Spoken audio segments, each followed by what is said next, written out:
Hi everybody, my name's Jeremy. I'm a game designer on the World of Warcraft team, and welcome to our live stream for Rise of Azshara.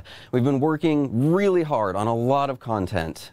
So recently, we unleashed Tides of Vengeance, and we unleashed patched 8.15, tons of content there. Increases to our stories outline. We fought the Battle of Nazca, and we got the Colterians and the Zandalari on our side.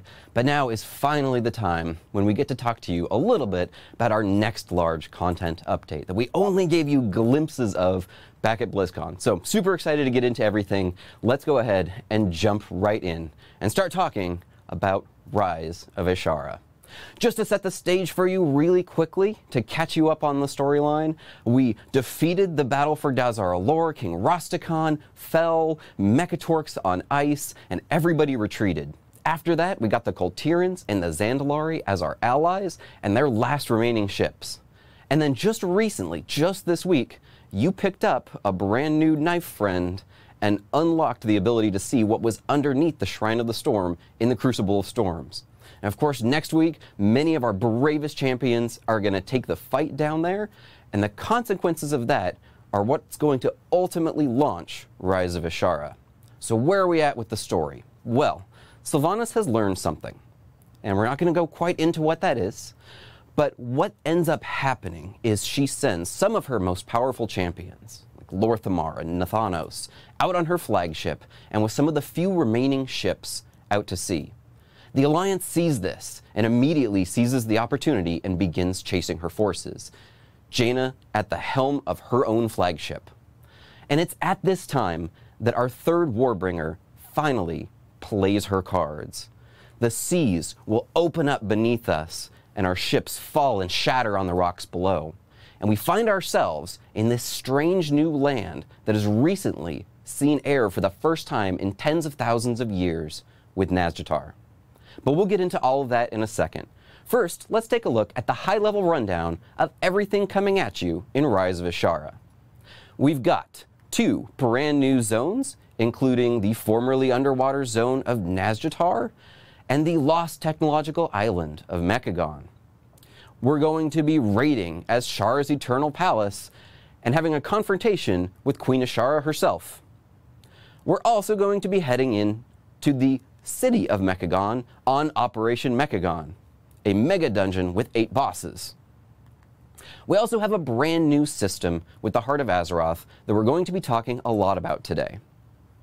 In addition, Rise of Azshara has a host of additional features, which include new quests spanning Magni and the war campaign that span all across Azeroth and contain a wide variety of different locales, people to meet, and things to interact with. We've got 2 Heritage Armor quest lines for the Gnomes and the Tauren, as well as 2 brand new islands with Crestfall and Snowblossom Village. And we'll be experimenting with heroic warfronts, starting with the Battle for Stromgarde. But that's not all.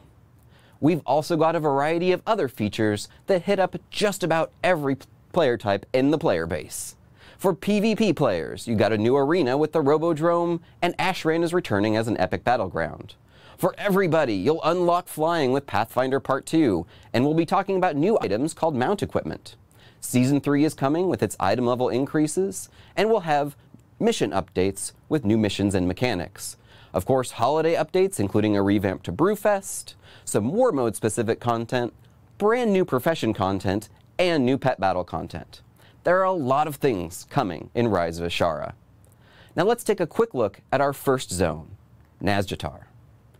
Nazca Thar is this gorgeous, formerly underwater area that includes both these beautiful wildlife areas of kelp and coral, as well as the ancient night elven civilization of the city of Zinishari that was ruined and sunk long ago. You will also make your way down deep into the deepest parts of Nazca Thar, where you'll find the Naga-held fortifications. This is our first time showing the deepest parts of Naga architecture that leads all the way up to the Eternal Palace itself. Now we're doing a few new things out here in Nazca Thar. First, one of the ways that you can level up your power in Nazca Thar is through a system we call combat allies. When you head down into Nazca Thar, the first thing that you're going to notice is that Azshara has laid a trap for you. And we're going to have to skirt a huge Naga army and find our way through dripping caves and caverns to try to avoid her forces until we gain some more power. Most of our troops are dead or dying after the catastrophe that starts this whole experience. Down here, both sides are going to meet brand new allies. The Horde are going to meet a group of former Naga slaves made up of the Gilblin, the Makura, and the Sea Giants that call themselves the Unshackled. And the Alliance are going to be helped out by a group of deep water warriors called the Ankoan. Both sides hate the Naga for a variety of reasons, and we're going to help them build up their bases in order to attack back. One of the ways that we can build up our forces here is with our combat allies. This is a system where you can take out one of 3 different allies to head out with you to adventure during the day. Combat allies can gain experience by completing world quests, killing rare spawns, or doing some of their own daily quests that will unlock whenever you take one of them out with you. As you level up your combat ally, they will gain new abilities and eventually unlock other cosmetic rewards for you. You have 3 different combat allies you can take out in Nazca Thar with you, and they each have 30 levels. So there's a wide level of different progression that you can get just from questing down here in Nazca Thar. But it's not all about bringing a buddy out with you. We're also making some changes to how we view world quests and daily quests in this zone. Nazca Thar will have an emissary, but all of the world quests are heavily themed around Azshara and Nazca Thar itself. If you see a rare spawn or a rare elite world quest show up, it is a Naga champion sent by Azshara. It has a powerful Azshara-related affix, so every time you see it, it's going to feel a little bit different to fight. They also take over an area and bring with them base defenses. This is one way in which we want to make it feel like all of these champions, when they come down into the world, really have an impact on their area. You'll also find other world quests that are unlocked here through a series of quest lines related to the former denizens of Zinashari. These are just some of the ways that we're trying to change up how the world quest system works in this area, and we'll talk about other ways that we're doing in MechaGaN in just a little bit. Another one of the things that we're focusing on is taking a lot of those background activities and putting them around your hub as sort of a daily system where you can log in, you can gather some quests that will have you performing a variety of different kills and collects and other activities around the zone before you head out to adventure for the day. So you can always feel like you're being efficient, but also everything comes back to building up this hub and building up our forces so we can take the fight to Azshara. The main quest line of this zone takes us through building up these guys and then getting down deep into the Naga areas and figuring out what exactly is their weaponry, what are their defenses, and then how do we counter them. Ultimately, we're going to have to make our way over into the city of Zinashari and gain a powerful artifact called the Javelins of Suramar. We're going to use this in a climactic finale that breaks open the entrance to Azshara's Eternal Palace. So let's talk a little bit about that in a second. But for now, let's take a quick look at a video of Nazca Thar.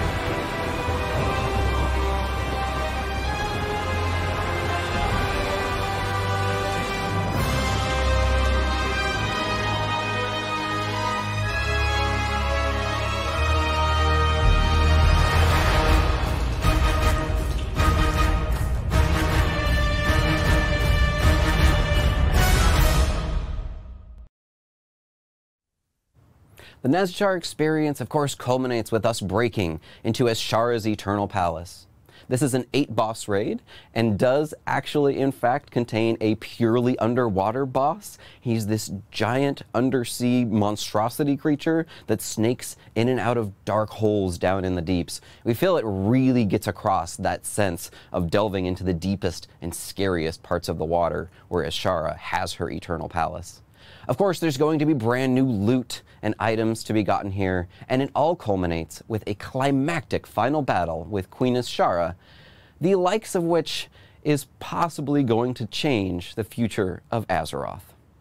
Here's a quick look at the interior of Azshara's Eternal Palace.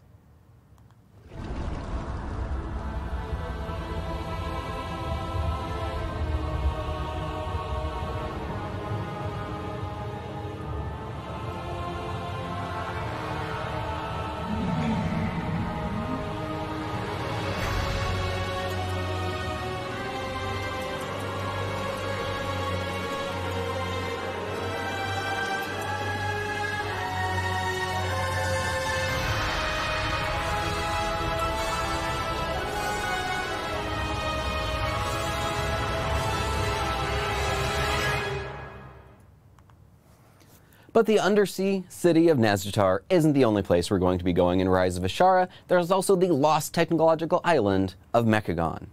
Heading out to MechaGaN, we're going to learn that there is a small town, shown here in the lower right, of Rustbolt. Rustbolt has long been fighting against the tyranny of King Meccagone, who lives inside of the walled city. King Meccagone is building a doomsday device. His great goal, and the goal of all of the Arcforged, these heavily mechanized gnomes that live inside of the city with him, is to turn everybody back into robots. Of course, we don't want that to happen, so we're going to be helping out our beleaguered friends down here in Rustbolt. First, we're going to help them rebuild a little bit of their city, building up new mailboxes and base defenses. Then we're going to help them rebuilding a little bit of the island. One of the cool things we're trying to focus on here in MechaGaN is making it all about building and tinkering. So you might notice that there are construction projects scattered across the entirety of the island. These are projects where you and other players can come together and use some of the resources that you gather by scavenging and scrounging around MechaGaN in order to rebuild powerful structures that give you an advantage on the battlefield. You may have a powerful boss standing in front of you right next to 2 destroyed flame turrets. If we all come together and repair those, taking down that boss and completing our quests is going to be much easier. As mentioned earlier, we're also going with a slightly different questing structure here in MechaGaN. In addition to all of the great main quests and the side quests that are going to kick off from there, we've also got a visitor system. If you built an inn back in your garrison, you may have seen something like this. 3 highly thematic visitors are going to visit MechaGaN every day. Each of them brings with them changes in the spawning of the zone and a special daily quest for you to help them out. Helping out all 3 of your visitors every day is one of the best ways to get your MechaGaN reputation up, but it also gives you an awesome reward. And that's one of your main endgame loops for MechaGaN, while almost everything else is very open-ended and find it at your own pace. You may be able to build a mechanical cat, only to find that you can then collect 9 paint colors for it from a variety of different activities. You may start building a crazy robot that turns out ending up being a giant awesome spider bot mount after you put in a little bit of effort into it. This and a variety of other outdoor activities await you in MechaGaN. Similar to Nazca Thar, MechaGaN will also be featuring a Timeless Isle-like rare spawn system. When you see one of those stars show up on your minimap, it will often be one that you don't see very often. Some of them have longer spawn timers, some of them are very rare or have odd or different or secret ways to get them to spawn. And you know that when you see one of those stars on your minimap, it always has something awesome on its drop table. Or at least, you have the potential of getting something awesome, unless you already have that mount. You'll see that system incorporated both here and in Nazca Thar. We feel like it makes exploring the endgame pretty exciting to be able to see those again. So let's take a look at the exterior of MechaGaN Island. Oh, actually, hang on one second, real quick. So just getting a little bit further into the crafting and tinkering aspects of MechaGaN Island, one of the things that you're going to be doing is building up this guy, and this is Pascal the robot. Pascal is a new system that we have implemented that allows you to collect schematics from questing and adventuring around MechaGaN, and then build him up further. This is one of the ways that you're going to be specifically building up your hub. You can then gain the scrap and batteries that you gain around MechaGaN to build a variety of different things here at Pascal. So this way, it allows you to unlock a whole lot of different things over the course of your adventure and build them yourself. Very tinkering, very Meccanome focused. As you can see here, some of the cool things you're going to be able to get from Pascal include the ability to transport immediately back to MechaGaN, a MeccanoCat laser pointer that gets you the aforementioned MeccanoCat mount, and a variety of different powerful consumables. You may even want to stop here at the beginning of the day and pick up some electroshock grenades before you head out to Nazca Thar, because they're pretty powerful. All right, I said it before, but now we can actually do it. Let's take a look at MechaGaN City.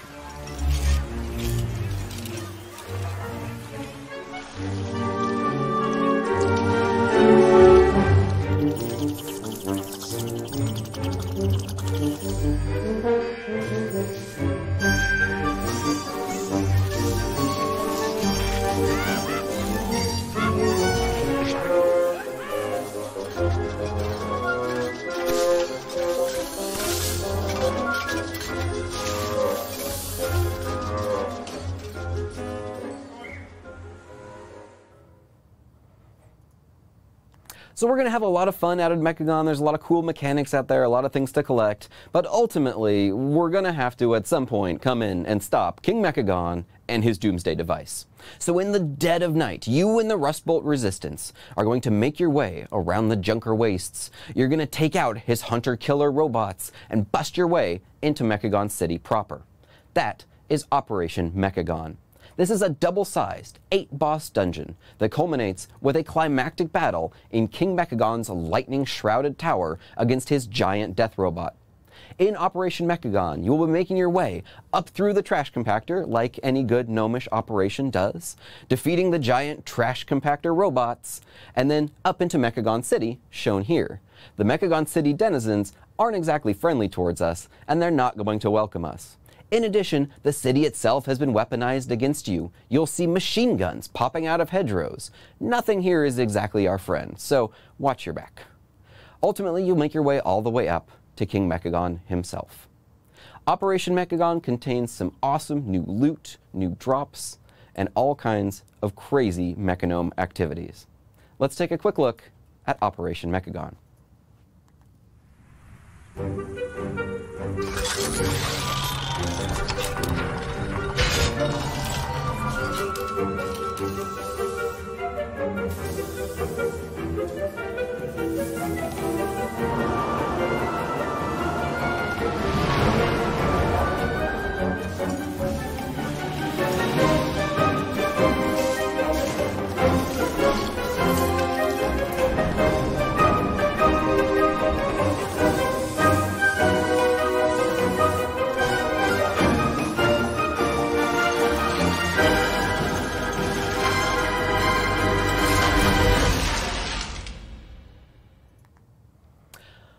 MechaGaN contains an awesome new trinket as well. You're going to pick this up during your early questing, and you can get advancements for it through both questing and the MechaGaN Mega Dungeon.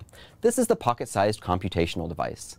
This is a customizable trinket where you will get punch cards of the yellow, red, and blue variety that you can mix and match and collect all of, and socket them into your pocket-sized computational device, making the trinket that's right for you. We feel like this is a fun new way to explore trinket design, and we're really looking forward to your feedback on all of the different punch cards for your device. Moving on, let's talk a little bit about the fate of the world and the Horde of Azeroth. When we last left off, Magni and Mother were determining how best to start healing the planet. Unfortunately, since then, things have gotten worse. Giant wounds are opening up all over the world, and we don't have a good way to heal them. In addition, they have detected that titanic essences are beginning to leak out of Azeroth. Now, the Titans imbued their power into all kinds of different things, into automatons like Mimiron and the Titan Keepers, into the planet itself and certain structures, into the dragonflights, and we're finding that all of these essences of the Titans are no longer clinging to Azeroth the way they once did, as the planet is dying. So these titanic essences are starting to coalesce all over the planet, and they're very powerful. So what Magni and Mother are going to do, alongside us, the champion of Azeroth, is rebuild the Chamber of Heart. Here we see the rebuilt Heart Chamber itself, and we will also gain the ability to build a brand new structure in here called the Heart Forge. Here next to me you can see the Heart of Azeroth socketed into the Heart Forge. Doing so unlocks the ability for the Heart of Azeroth to absorb these essences and gain great amounts of power. In doing so, we'll be able to finally start sealing up some of these wounds and making some progress in terms of healing Azeroth. But what does this mean for gameplay? What does it really mean to socket and slot an essence inside of your Heart of Azeroth? Let's take a look.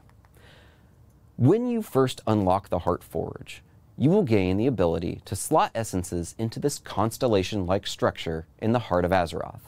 The first slot you will unlock is the big golden one in the center, and as you continue to level up the Heart of Azeroth, you'll unlock all of the remaining nodes in the constellation. Unlocking the large slot in the center allows you to slot a essence, shown here on the right-hand side, into it.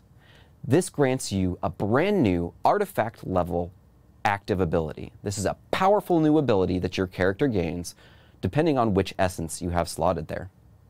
As you continue gaining power, you will gain 2 additional slots that are minor slots.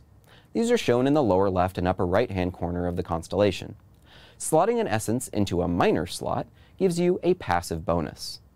The slot in the center, the major slot, is the slot that gives you the big active bonus. Essences themselves have multiple different types. We want you to feel like you have a variety of different active abilities that any of your characters can choose from as you collect all of these essences. This gives you a huge amount of customization. Any one of these essences slotted into a major slot will grant you both the major power, shown at the top, and the minor power, shown at the bottom. Any of these essences slotted into either of the two minor slots will give you the minor passive power. This way, you can change your character's active and passive powers depending on what you happen to be doing for the day, what boss you're fighting, or what other situation you're running into. We want all of these to feel like awesome abilities for every character. Essences also come in a variety of different ranks. You can obtain a higher rank of an essence without having the lower rank of the essence. It's not the essence itself ranking up, but they come with the ability to collect a number of different ranks of them. As you get a higher rank of an essence, that essence may not necessarily get simply a damage boost, but you may see other utility elements, the addition of charges, and a variety of other things. The complexity of your decision-making about which essence to use when is going to increase as you collect more and gain higher ranks of them. Now, for those of you players that get really into the system, really like mythic raiding, top-end PvPing, there is the top level of essence, shown here on the right in legendary orange. If you're able to obtain the top level of an essence, you gain a dramatic cosmetic appearance change. When you fire off that ability, everybody will know that you've been able to obtain the legendary rank of that essence. Now, collecting all legendary ranks of all of the essences is going to be pretty difficult. Essences come from a variety of different things in World of Warcraft. You can get them from questing, from raiding, you can get them from doing outdoor activities and getting reputation, you can get them from dungeoning and from PvPing. If you want to collect everything in the essence system, you're going to have to do a lot of different activities. And maybe you'll find that doing one particular activity helps you work towards one essence, getting you a lot of agency in how you want to progress your character on any given day. We think the essence system is very exciting. It gives you a huge amount of customization for any character and a lot of things to go out and collect, similar to artifacts. We're really looking forward to your feedback on this system. And we know this is a lot to take in and a lot of tooltips right now, so we've actually got a blog post coming out at the very end of this presentation that will explain much more of this in detail. Moving on, let's talk about our other features of Rise of Azshara. So, you'll get to go on a very gnomish questline that goes into the history of the remaining family of Mechgineer Thermoplug in order to unlock the Gnome Heritage Armor. Here's a final shot of the armor, lots of awesome nuts, bolts, and lights, and a very cool pair of goggles. Perfect for taking into MechaGaN. For the Horde, the Tauren get this very Thunderbluff, very Mulgore feeling heritage armor set with totems and feathers, lots of awesome pieces here. The Tauren will be going on a spirit journey with the Spirit Walkers in Mulgore and Thunderbluff to figure out what's going on and why are the spirits restless, why now, and why in Mulgore. Now, my Tauren friends, unfortunately, we're going to have to solve one tiny loose end before you can go on your Heritage Armor questline, and that is the war campaign. All of the decisions that Sylvanas, Jaina, Gen, Anduin, all of the leaders, even Saurfang, have led up to this moment. Chained up beneath Orgrimmar is Bane. And we're going to see what his fate is, and really, what the fate of everyone in that group is, in the next chapter in our war campaign story. Really excited to hear what people think about this. Moving right along, we will be introducing our very first heroic warfront, starting with Battle for Stromgarde. So when we were approaching heroic warfronts, one of the things we wanted to make sure it felt like was not simply a 20-minute long boss fight. There should be a dramatic difference between a heroic warfront and doing a raid boss. So one of the things we've been heavily focused on is the strategic layer of Heroic Warfronts. If you played StarCraft 2 or Warcraft 3, you may have remembered missions where the enemy started sending huge waves of very different units to different locations and having to divert your forces and in some cases hole up inside of your city and defend in order to take the fight back to them. We're going to be introducing many of these mechanics into the battle for Stromgarde. You will see particular attack waves in areas where you are weakest, and you will have to determine amongst your raid who's going to head back and defend as you risk losing. You'll also need to determine how you're going to funnel your resources in order to best combat the units that they're sending at you. And you may even see the enemy commander periodically take the field, take the fight to one of your locations, only to teleport out with their group once they're at a certain percentage of health. We're really excited to see what you think about this. We feel like it plays dramatically different than any of our raid boss fights. Next up, for players that enjoy PvP, take the fight to the mechanical arena in MechaGaN called the Robodrome. The Robodrome contains the whirring and clanking gizmos and gears that you would expect of a mechanical arena, with some awesome new line of sight blockers and great visibility for arena fights. PvP players will also welcome the addition of a brand new epic battleground. Welcome back to one of the most epic battlegrounds of all time, Azshara. Azshara will be joining the epic battleground bucket. Welcome back, Azshara. We've got 2 new islands coming in Rise of Azshara as well, the first one being Crestfall. Now, Crestfall was a Warcraft 2 map, so you're going to be seeing elements of lore, especially if you've recently played Warcraft 2, scattered all around this island, such as this beached giant turtle that the goblins, of course, used as their submarine, which you first got access to on this map. Long ago, of course, it decayed and died, and now it's home of some crabs and probably some hosen and a variety of other creatures. New humanoids for this group include some ghost orcs, and we'll, of course, have new item drops and pets and mounts and all kinds of other fun stuff. And just a little bit of a different feeling, we're going to the quiet mountain town of Snowblossom Village. This is inhabited by the Pandaren, who are currently under attack not only by undead that you see here, but the ever-present menace of the hopping bunny-like vermin. It's going to be your new humanoid group for this island. If you're a fan of islands, both of these are awesome spaces to explore. With Rise of Azshara, of course, comes the second half of the Pathfinder achievement and the unlocking of flying. Once you unlock Pathfinder Part 2, you will be immediately granted this gorgeous mechanical parrot mount for your efforts, as well as the older areas. We think that unlocking flying in these areas is going to feel awesome. Once you've flown around the Naga Caverns, I don't know if you're going to want to fly in any other zone. It's a lot of fun to navigate. So let's talk a little bit about mount equipment slots. We have a ever-present problem, which is that there is one mount that is incredibly powerful, especially for leveling and especially if we're about to head down into a zone that has, like puddles and streams and stuff. And that's the Water Strider. The Water Strider has innate water walking, which makes it very useful for anybody. But not all of us want to roll around all the time on a bug mount. So we will be introducing a brand new item and equipment slot called Mount Equipment. This equipment slot is on your character, and once you apply a piece of mount equipment to it, all of your mounts will receive this benefit. Some of the pieces of mount equipment that you can apply to your character in Rise of Azshara include a saddle chute that gives you an automatic parachute when you jump down from too high of a height. If you're a player that likes exploring, you may like that. You can also get inflatable mount shoes that grants water walking to all of your mounts, so you no longer have to use your Water Strider necessarily, unless you really enjoy it. And the comfortable rider's barding, which can prevent all of your mounts from being dazed. We feel like the mount equipment slot is an awesome new way to allow you to pick whatever mount you want in whatever context. And we'll have more information to share once we hit the PTR. Next up, let's talk a little bit about brand new season. Season 3 is coming at you with Rise of Azshara. Brings with it, with the PvP season, a brand new set of vicious mounts shown here, the Vicious Basilisks, and of course, brand new Arena Gladiator mounts.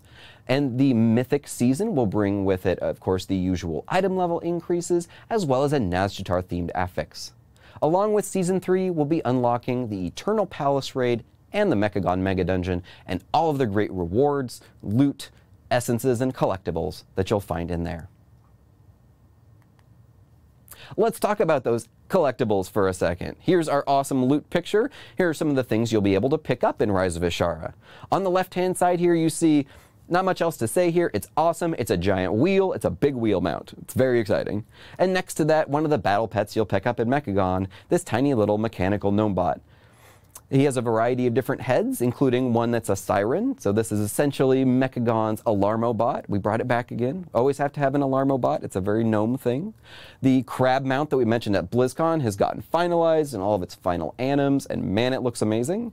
Down in the deepest areas of Nazca Thar, of course, there's some creepy undersea critters to collect for the pet battlers. And if you were a fan of Warcraft 3, you may have been wondering this entire time what happened to those remaining Naga units, the Tidal Guardian and the Snapdragon. Well, I'm happy to announce that you'll be able to see them using Tidal Guardians down in Nazca Thar. These giant snake creatures shoot lightning and will be tameable by hunters. And the Snapdragons will also be showing up, shown here on the right-hand side, as an obtainable mount in Nazca Thar. There are a lot of great features coming at you in Rise of Azshara. Here's a quick recap of everything that's coming. 2 new zones, a new raid, a new dungeon, and a brand new system with a ton of new active abilities and customization. A great amount of new quests spanning all over the planet and some major lore characters, 2 heritage armors, 2 islands, a heroic war front, a new arena, the addition of Azshara to the Epic Battlegrounds, Pathfinder Part 2, mount equipment. Season 3, we're also adding new missions and mechanics as mission updates. Brewfest is getting a giant makeover and now has a pretzel hat and an eating contest with holiday updates. We're building some content that is specific for war mode that we think you're gonna think is really cool. Also some new professions, and of course new pet battle content, including the Stratholme Pet Battle Dungeon. Lot and a lot of awesome stuff coming in Rise of Azshara. So naturally, we want to get this in your hands as soon as possible. But we wanted to wait and make sure that the majority of the content was going to be there and playable for you. We want to get your feedback on everything, and that means that things needed to be ready. And that meant that we were holding off the PTR for a while until the content was essentially at a place where we were ready for your feedback. But most importantly, we wanted to make sure that the Heart of Azeroth and Essence system was in place immediately. We want you to be able to jump into the PTR right away, unlock your essences, and immediately begin playing with them to give us all of that great feedback that we're looking forward to, with more than enough time for us to be able to respond to all of your comments. Well, I'm happy to announce that we feel like we're there, and you will be seeing PTR first start to hit the servers next week. Really looking forward to everything that you're about to see. Of course, we all look forward to the giant data mining explosion and all of the awesome pets and mounts and other things and broadcast texts and quests that you're going to read. So we'll be looking for all of your reactions on the forums. And of course, when you're able to jump into PTR, we will have a ton of this content playable, as well as that essence vendor waiting to immediately sell you some essences so that you can start playing with them and start giving us feedback about how this brand new heart system feels. We've put a lot of time and effort and heart into Rise of Azshara, and we think it shows. There's a lot of really cool stuff here that changes the game in a lot of different ways. So we're really looking forward to your feedback. Thank you very much for watching our live stream. I'm Jeremy Feasel. On behalf of everybody on the World of Warcraft team, we'll see you in Rise of Azshara.